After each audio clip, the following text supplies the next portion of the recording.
చైనాలో జరుగుతున్న 2025 సుదీర్మన్ కప్లో భారత స్టార్ సెట్లర్ పివి సింధు ఇండోనేసియాకు చెందిన పుత్రి కుసుమ వార్దాని చేతిలో ఓడిపోయింది.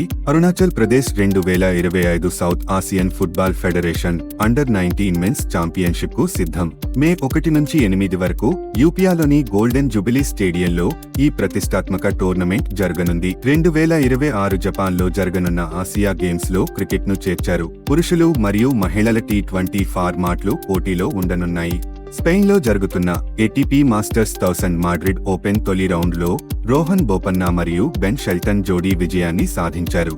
భారత జట్టు 2025 ఆసియా కప్ సెపక్ తక్రా పోటీల్లో పాల్గొననుంది. ఈ టోర్నమెంట్ మే 10 నుండి 18 వరకు కువాలా లంపూర్, మలేసియాలో జరుగుతుంది. భారత జట్టు టీం రెగు మరియు డబుల్స్ విభాగాల్లో పోటీ పడనుంది. ఈ రోజు ఐపీఎల్లో చెన్నై సూపర్ కింగ్స్ మరియు పంజాబ్ కింగ్స్ జట్ల మధ్య మ్యాచ్ జరుగుతుంది. ఈ మ్యాచ్ ఎంఏ చిదంబరం స్టేడియం, చెన్నైలో రాత్రి 7:30 ప్రారంభం కానుంది. ఇలాంటి స్పోర్ట్స్ న్యూస్ మరియు రియల్ టైం అప్డేట్స్ కోసం ఫాలో అవ్వండి తెలుగు స్పోర్ట్స్ నెట్వర్క్.